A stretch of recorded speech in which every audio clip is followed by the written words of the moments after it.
Hello, I'm David on behalf of Expert Village, and I'm going to show you how to mix your solution. Now, this is a trade secret, and there might be some people that might be a little bit upset by giving some of this away. But what I'm going to do is show you what I use for water. First of all, if I have old water, I don't want to get everything dirty on the inside of the house, or I want to make sure the water's clean so that so the debris doesn't build up on the squeegee, so I can have a lot cleaner finish. So what I'm going to do here is I'm going to show you, I'm going to put some water in the bucket. If you're working outside, cold water is just fine, especially on a nice hot day. In the wintertime, sometimes when I'm cleaning windows year round, I like to use some warm water.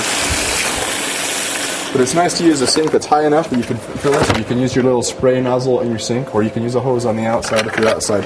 And wipe the bottom of the bucket so it's not dripping everywhere. And wipe up the mess around the outside so I'm not leaving a mess there.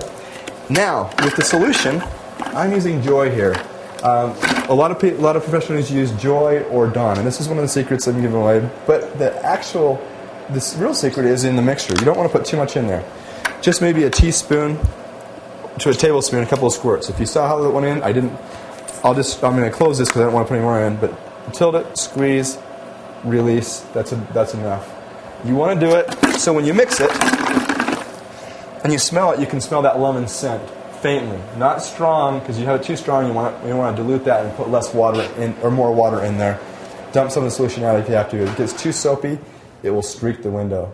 But you want to have it soapy enough that it emulsifies the window so the squeegee will glide across the window. If it doesn't glide and take it off, then you're going to be leaving with streaky windows. And that's the whole purpose of using the mop and the squeegee method, so that you can have cleaner, less streak-free windows. And we'll go to the next segment after I've showed you how to do the water. We're going to go to the next segment about a little bit more about squeegees and some of the equipment before we get started cleaning windows. Okay.